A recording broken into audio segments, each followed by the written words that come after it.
سلام خدمت دوستان پیج زومبا آیتی. امروز اومدیم با یه ویدیوی خفن دیگه.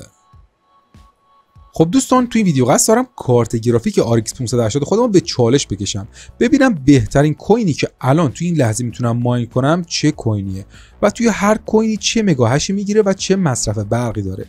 این ویدیو برای کارت گرافیک 470 و 6900 هم ساخته شد که شما دوستان RX 580 رو پیشنهاد دادید که تو این ویدیو RX 580 رو بررسی میکنم. بریم که در ادامه با هم ببینیم. خب دوستان، من وارد ریگ ماینینگ هم میشم. همینجور که میبینید الان یک کارت گرافیک RX 580 با مموری هاینیکس من گذاشتم دوال ماین اتریوم کلاسیک و کاسپا بزنه برای تست با این اوورکلاکی که اینجا دقیقاً ست کردم و مصرف ولتاژی که داریم. همینجور که میدونید RX 580 مموری‌های مختلفی داره مثل سامسونگ الپیدا و حالا مموری‌های دیگه. با این اوورکلاک که من ست کردم 1150 و 2150 تقریبا همشون این هش ریت رو میگیرن با همین مقدار مصرف برق. یک اوورکلاک معقوله که تقریبا توی تمامشون صرف میکنه. اینو گفتم در نظر بگیرید. و یه نکته دیگه که باید بگم اینه که این کارت گرافیک بایوس مات شده، چون قبلا با این کارت گرافیک اتریوم ماین میشده، به خاطر همین بایوس مات شده. مقداری هش ریت بهتری توی الگوریتم ایت هش و ETC هش داره. و حالا از اینا بگذریم، بریم سراغ الگوریتمی که الان داریم ماین میکنیم. الگوریتمی که داره ماین میشه همونجوری که میبینید ETC به علاوه کاسپا و این هش ریتمون، مصرف برق یا واتمون همونجوری که میبینید 117 اینجا زده و نزدیک 167 وات هم توی وات متر زده که 20 تا ازش کم کنیم میشه تقریبا 147 وات الان داریم مصرف میکنیم با دوال ماین، که حالا بریم با هم بررسی کنیم درآمدمون با این مصرف چقدر. خب دوستان، من وارد سایت ماینینگ پول استارز میشم. اینجا اتریوم کلاسیک رو سرچ میکنم و اتریوم کلاسیک رو انتخاب میکنم. همینجور که میبینید مقداری اتریوم کلاسیک ریزش قیمت داشته، نزدیک 3% ریخته و قیمت الانش 20.33 است. خب من میام پایین اینجا توی این قسمت کلکولیتور. حالا من میخوام یه گزینه دیگه هم در نظر بگیرم. اگر به تنهایی اتریوم کلاسیک ماین کنم، من 33 مگاهش میگیرم که همینجور که میبینید 10 سنت برای من درآمد داره و این مقدار اتریوم کلاسیک روزانه برای من درآمد داره. من اینو یه جایی یادداشت میکنم. 33 مگاهش اگر بگیرم برای من 10 سنت درآمد داره. خب زمان دوال ماینینگ اینجا میشه 31 و 29. همینجور که میبینید همون 10 سنت برای ما درآمد داره، ولی یه مقداری از کوین دریافتی اتریوم کلاسیک ما افت میکنه که من اینجا دوباره یادداشتش میکنم. اگر 31 و 29 بگیریم میشه بازم همون 10 سنت. این از اتریوم کلاسیک. بریم کاسپا هم حساب کنیم. خب وارد کوین کاسپا میشیم. همینجوری که ببینید 26% کوین ریزش داشته با این قیمت امروز نزدیک 3 سنت و من میام پایین اینجا. همینجوری که میبینید اینجا به گیگا هشه، من باید به مگا هش بزنم. یه صفر دات میزنم 131 مگا هش. همینجور که میبینید اگر دوال ماین کنم من روزی 3 تا کوین با 131 مگا هش به من میده. روزانه بیشتر از 3 تا کوین هم هست و قیمتش میشه هولوش همون 10 سنت. 10 سنت هم اینجا به من میده که مجموع میشه 20 سنت با مصرف برق 147 وات. دوال ماین اتریوم کلاسیک و کاسپا با 147 وات مصرف 20 سنت برای ما درآمد داشت. بریم سراغ کوین بعدی. خب دوستان، کوین بعدی که میخوام بررسی کنم کوین کاسپا هست که اینجا کاسپا رو اضافه میکنیم. کاسپا به تنهایی.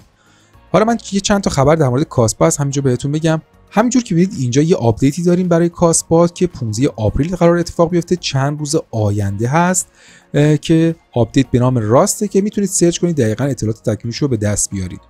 این یه خبر بود که می‌خواستم بهتون بگم. خبر بعدی اینه که تو ماینر، من وارد سایت تو ماینر شدم. همینجوری که می‌بینید سایت تو ماینر کاسپا رو اضافه کرده. همینجوری که می‌بینید کاسپا اضافه کرده، به تازگی هم اضافه کرده. فکر کنم یه چند ساعتی الان که من دارم ویدیو رو میگیرم اضافه کرده و همین الان 82 تا ماینر داره و کاسپا راههای پیشرفت خوب داره طی می‌کنه. و خبر بعدی هم که برای کاسپا دارم اینه که داره اسیک ماینرهای کاسپا میاد که یه مقدار آینده ماین با گرافیک رو سخت میکنه، ولی حالا شاید توی قیمتش تاثیر داشته باشه. حالا اینا دقیق مد نظر ما نیست، فقط این اخبار رو دادم که دقیق بدونید که تو ماینر هم کاسپا رو اضافه کرد. حالا بریم سراغ بحث و بررسی خودمون. خب دوستان، اینم از نتیجه کوین کاسپا. همینجور که می‌بینید 209 مگا هش گرفتیم از این کوین با این اوورکلاکی که من ست کردم. همینجور که می‌بینید 1290 کور زدم و مموری رو 1 قرار دادم. حالا من ولتاژ رو 900 زدم به خاطر پایداری. همینجور که می‌بینید نیم ساعتم تست گرفتم و کاملا پایدار بود. حالا آروم آروم میشه این ولتاژ رو بیاریم پایین‌تر که مصرف برق و دمامون بیاد پایین. ولی فعلا با این اوورکلاک من راضی بودم. حالا مصرف برقم همینجوری که میبینید 87 وات اینجا برای ما زده، ولی توی وات متر 120 وات برای ما نشون میده. حالا بریم درآمد این کوین هم دقیقاً با هم بررسی کنیم. من وارد ماینینگ پول استارت میشم، دوباره کاسپا میایم پایین. اینجا ما داریم 209 مگا هش میگیریم. اینجا باید یه صفر بزنیم، داد 209 مگا هش. همینجور که میبینید روزانه بیشتر از 5 تا کوین میتونیم دریافت کنیم. با قیمت الان کاسپا 16 سنت برای ما درآمد داره که هر روزم داره کمتر میشه این درآمد ما به خاطر بالا رفتن سختی شبکه. خب این از این 16 سنت اینم اضافهش کنیم دقیقاً. خب من اینجا باز میکنم، کاسپا رو 209 مگا هش میگرفتیم، 16 سنت برای ما درآمد داشت و مصرف برقش هم 120 وات بود که 20 وات گفتم به خاطر پاور و فنی که روشه کم میشه که میشه 100 وات مصرفش. بریم سراغ کوین بعدی. خب دوستان کوین بعدی که میخوام بررسی کنم RXD یا همون رادیانت که بریم اینم بررسی کنیم. یکی از دوستانم توی کامنت ها گفته بود 580 RXD رو حتما بررسی کن. حالا اینم برم دقیق بررسی کنم ببینم چه مگا هش و چه مصرف برقی داره. من برم این بررسی رو انجام بدم و برگردم. A few moments later. خب دوستان همینجور که میبینید کوین رادیانت هم مورد بررسی قرار دادم و 270 مگا هش تونستم از این کوین بگیرم. فقط مشکلات این کوین داشت که الان بهتون میگم. اولین مشکل اینه که SRB ماینر که ماینر خیلی خوبی برای این کوین، برای اینترنت من کامل فیلتره و نتونستم از اون استفاده کنم. بعد با BZ ماینر تست گرفتم، با BZ ماینر 240 مگا هش بیشتر بهم نداد و درستم پایدار نبود که الان اومدم روی وایلد ریگ مالتی همونجوری که میبینید روی ماینر وایلد ریگ پایداری اوکی داشتم و هش ریت مناسب با همین اوورکلاکی که اینجا میبینید. حالا نکته جالبی که داره دقیقاً اوورکلاک کاسپا رو ست کردم. این کوین هم براش مموری مهم نیست و تونستم مصرف وات قابل قبولی بگیرم. همینجور که میبینید مصرف وات رو اینجا زده 83 ولی توی وات متر هولوش 114 زده. اینم از این کوین. حالا بریم درآمدش رو به دست بیاریم. همونجوری که میبینید نزدیک 271 که حالا ما همون 270 رو در نظر میگیریم. من میرم توی ماینینگ پول استارت بخش رادیانت. همونجور که میبینید 117% هم رشد قیمت داشته و یه قیمت پایداری رسیدم. همونجوری که این قیمتش یه پایداری داره و مونده یه مقداری. حالا میام پایینتر، اینجا میبینید سختی شبکهش خیلی رفته بالا. خیلی اومدن روی این کوین. حالا ما میام پایین، اینجا من درآمدش رو به دست بیارم. همونجور که میبینید اینجا به گیگا هش من یه صفر داد 270 رو میزنم. همونجور که میبینید ما روزی بالای 66 تا میتونیم دریافت کنیم و تقریبا با قیمت الانش روزی 17 سنت برای ما داره. من اینم به لیستم اضافه کنم. RXD 270 مگا هش میگرفتم، درآمدم 17 سنت بود.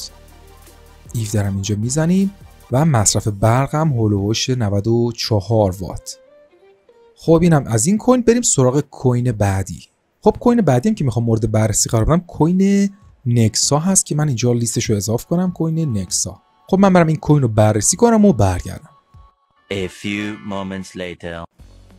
خب دوستان اینم از نتیجه کوین نکسا. همینجور که میبینید این کوین رو بررسی کردم و اوورکلاکی که براش پیدا کردم به این صورته که روی کارت گرافیک 580 من 18 مگا هش داریم میگیریم با مصرف وات 92 وات. البته همینجور که میبینید توی وات متر 125 وات به ما نمایش میده. و نکته‌ای که اینجا باید بهتون بگم اینه که اوورکلاکی که ست کردم برای این گرافیک 1290 با مموری 1000. این احتمالاً به خاطر هاینیکس بودن مموریه که تاثیر داره توی مگا هشمون. من 580 دیگه رو تست کردم که مموری سامسونگ بود. اون با قرار دادن 1000 روی مموری خیلی تأثیری توی هش ریت نداشت و هولوش 16 مگا هش میگرفت. ولی همینجور که میبینید این کارت گرافیک با این اوورکلاکی که ست کردم داریم الان 18 مگا هش رو میگیریم با این مصرف وات. حالا بریم درآمد این کوین رو این کارت گرافیک حساب کنیم. خب دوباره وارد سایت ماینینگ پول استارت میشیم. همینجوری که میبینید کوین نکسا اینجا داریم که مقدار ریزش قیمت داشته و از این طرف همینجوری که میبینید هش ریت فوق العاده داره میره بالا و سختی شبکه میره بالا. خب حالا توی این قسمت من توی کلکولیترش 18 مگا هش رو میزنم. همینجور که میبینید توی این لحظه با 18 مگا هش هولوش 5699 تا نکسا میتونیم به دست بیاریم و درآمدش برای ما 15 سنته. من اینم دقیقاً اضافهش کنم. اینجا 18 مگا هش میگیریم و درآمدمون هم شد 15 سنت و وات مصرفی هم یه چیزی هولوش 105 وات میشه. خب این تا اینجا. بریم سراغ کوین بعدی. خب دوستان کوین بعدی رو که میخوام مورد بررسی قرار بدم کوین نیوکسا، حالا یا RVN، کوینایی که مربوط به الگوریتم کپاو میشن. حالا دقیقاً کوینا رو من اینجا بهتون میگم. میام توی سایت ماینینگ پول استاتس، اینجا الگوریتم کپاو رو همونجوری که میبینید سرچ میکنیم.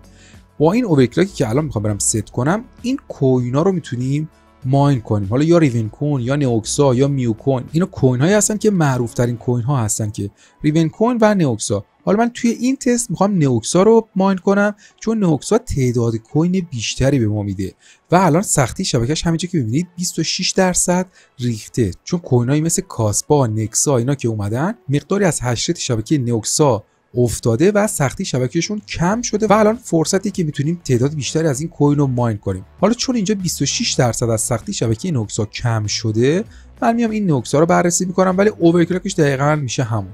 حالا ما اینجا کوین نیوکسا رو در نظر میگیریم. من برم این کوینم بررسی کنم و برمیگردم. A few moments later. خب دوستان اینم از نتیجه کوین نیوکسا الگوریتم کپاو. همینجا که ببینید من 15.71 مگاهش تونستم از این کوین بگیرم. فقط بگم که کپاو الگوریتم خیلی سنگینیه برای کارت گرافیک 580. همینجا که ببینید خیلی داره فشار میاره و الان دممون تا 56 رفته بالا. همینجا که ببینید مصرف برقمون رو اینجا 126 زده، ولی توی وات متر همینجور که ببینید 177 وات داره برق مصرف میکنه. پس هم مصرف برق بالاست، هم الگوریتم سنگینیه و به کارت فشار میاره. حالا من اوورکلاکی هم که چیدم 1150 کور دادم، 890 ولتاژ، 2150 هم همونجوری که می‌بینید مموری دادم و داریم 15.71 مگاهش از این کوین میگیریم که حالا بریم ببینیم چه درآمدی داره برای کارت ما. خب دوباره وارد ماینینگ پول استاتس میشم. همینجوری که می‌بینید خیلی قیمتش ریخته، از اون طرف هم سختی شبکه‌ش هم همین جور اومده پایین، به خاطری که ماینرها رفتن روی کوینایی مثل کاسپا حالا یا نیوکسا.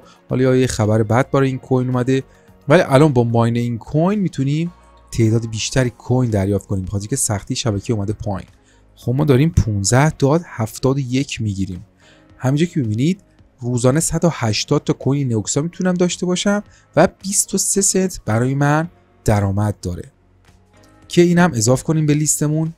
خب من لیست رو میارم. همینجا که گفتیم 15.71 مگاهش داشتیم میگرفتیم، 23 سنت برای ما درآمد داشت و از اون طرف 157 وات برق مصرفی کارت گرافیکی که خیلی بالاست نسبت به کارت های دیگه. همینجا که ببینید ما اینجا حتی دوال هم که داشتیم میزدیم 147 وات مصرف میشد، ولی کوین نیوکسا الگوریتم کپاو همینجا که ببینید 157 وات داره مصرف میکنه. البته از طرفی بالاترین درآمد با وجود ریزش سنگین قیمت کوین نیوکسا برای ما داره که حالا اگر در آینده قیمت کوین بره بالا میتونیم سود خوبی بگیریم. ولی الان ما داریم تست میکنیم اکثر کوینایی که کارت گرافیکمون ساپورت میکنه. حالا نکته بعدی هم که من اینجا میخواستم بهتون بگم اینه که ما گفتیم الگوریتم کپا اوورکلاکش با ریون کوین و میو کوین هم یکیه. حالا من این دوتا هم دقیقاً اینجا براتون حساب میکنم. اولین کوین رو ریون کوین در نظر میگیریم، میام پایین 15.71. همینجا که میبینید ما روزی 7 تا از این کوین رو میتونیم دریافت کنیم و برای ما 19 سنت درآمد داره کوین RVN. حالا من میو کوینم ببینم. میو کوینم همینجا که میبینید اینم خیلی سختی شبکهش اومده پایین. اینجا میزنه 15.71. همینجا که میبینید اینم 19 سنته، ولی از اون طرف 786 تا کوین میو کوین میتونیم دریافت کنیم که اینها زمانی به چشم بیاد که قیمت ها بره یه مقدار بالاتر. شما وقتی که تعداد کوینتون بیشتر باشه 100% سودتون هم بیشتره. ولی باز حالا روی کوین میو کوین نمیگم چون خود میو کوین هم حالا صرافی درست درمونی ساپورتش نمی‌کنم، ولی کوینی مثل RVN یا همون ریون کوین یا کنید بایننس، کوکوین، تمام صرافی‌ها این کوین رو ساپورتش میکنن و همینجوری که ببینید 19 سنت هم برای ما داره. ولی اینجا بیام بالاتر بیام ببینم، نگاه کنید الان 5% هم قیمت ریخته و همچنان هم میبینید داره سختی شبکه بیاد پایین‌تر. هرچی هم سختی شبکه بیاد پایین‌تر گفتم که تعداد کوین بیشتر به ما میده، کوین بیشتری میتونیم جمع کنیم. حالا شاید فرصت مناسبی باشه برای طرفداران مثلا کوینایی مثل RVN که بیان ماین کنن و نگه دارن. این گزینه بود که دوست داشتم بهتون بگم. خب دوستان این تا اینجا نتیجه به این صورت بوده. حالا من یک کوین دیگه هم براتون تست میکنم. کوین آخرم که میخوام تست کنم الیفیومه که نامش هم میشه آلف. من برم این کوینم بررسی کنم و برمیگردم. A few moments later. خب دوستان اینم از نتیجه کوین الفیوم. همینجا که میبینید 505 مگاهش دارم میگیرم، باید بیشتر از این مگاهش بگیرم، ولی همونجوری که بهتون گفتم SRB ماینر برای من فیلتره و الان دارم با BZ ماینر ماین میکنم. اگر SRB ماینر بود احتمالاً تا 540 50 هم شاید میشد بگیری، ولی حالا همینجوری که میبینید من 505 مگاهش دارم میگیرم با این اوورکلاکی که اینجا ست کردم. مصرف وات این کوین هم همینجوری که میبینید 85 وات زده، ولی توی وات متر هم هولوش 117 تا 118 زده. خب اینم 505 مگاهش رو بریم با هم بررسی کنیم ببینیم چه درآمدی داره برای ما. خب وارد ماینینگ پول سات میشم دوباره. همونجوری که ببینید کوین الفیوم 21% هم قیمت این کوین ریخته توی 7 روز گذشته. اینجا چون روی گیگاهشه یه صفر داد 505 رو میزنم. همینجا که میبینید روزی 7 دهم الفیوم میتونیم دریافت کنیم که میشه هولوش 19 سنت. من اینم دقیقاً اضافش کنم. خب اینجا ما 505 مگاهش میگرفتیم، هولوش 17 سنت، مصرف برق هم هولوش 97 وات. خب دوستان این شد نتیجه نهایی این کوینایی که تا الان تست کردیم. حالا بیشتر هدف روی اوورکلاک بود، چون قیمتا که 100% بالا پایین میشه، سختی شبکه بالا پایین میشه. بیشتر هدف روی اوورکلاک و هش ریتی که با کارت 580 میگرفتیم بود. فقط دوستان اگر ویدیو رو دوست داشتید حتما ویدیو رو لایک کنید، چنل رو اگر سابسکرایب ندارید سابسکرایب کنید و چند تا کامنت برای من بذارید و نظر خودتون هم در مورد اینجور ویدیوها برام بذارید. امیدوارم که از ویدیو خوشتون اومده باشه. خدا نگهدار.